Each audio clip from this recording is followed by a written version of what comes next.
જય જવાન જય કિસાન મિત્રો, આપણો મિની બ્લોક છે મગફળી માટે અને અમારો મિની બ્લોક પણ તમે પૂરો જોજો અને પહેલું તો એ જોઈ શકો કે અમારી મગફળી પણ કેવી લાગી અને અમારી મગફળી સારી લાગી હોય તો અમને સપોર્ટ કરવાનું ના ભૂલતા અને અમારો વિડીયો પણ મિત્રો છેલ્લે સુધી જોજો તો તમને મગફળીની પણ આખી માહિતી મળી જાય છે। તો મિત્રો આપણે 45 દિવસ થાય પછી મગફળીમાં ખરપવી નહીં તો મગફળી ખરપ્યાથી એક એવું થઈ શકે છે કે મગફળીની જે હુયા મિલતી હોય એ હુયા પણ ફૂકી જતા હોય છે ને એનાથી મગફળી ઓછી બેસે છે।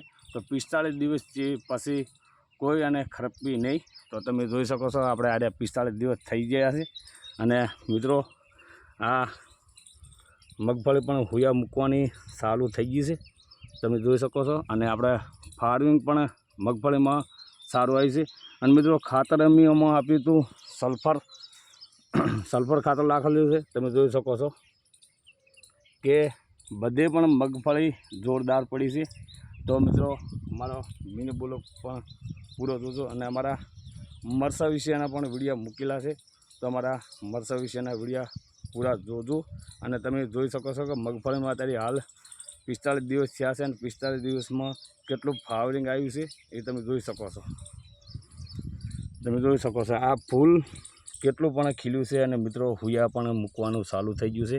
તો આપણા ખેડૂતને મેન ભૂલ થાય છે કે 45 દિવસ પછી ખરપતા હોય છે તો 45 દિવસે ખરપ્યાથી મગફળીમાં બહાર પણ ઓછો બેસતો હોય છે અને એના કારણે પણ આપણને નુકસાન પણ પડતું હોય છે।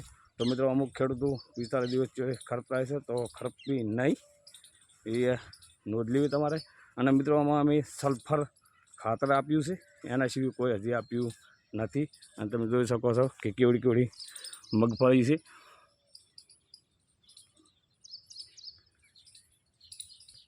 તો અમારો મિની બ્લોક સારો લાગ્યો તો મિત્રો અમારી ચેનલને સબસ્ક્રાઈબ કરવાનું ના ભૂલતા અને સપોર્ટ કરજો। એક ખેડૂતને મિત્રો તમારા સપોર્ટની જરૂર છે। જય જવાન જય કિસાન।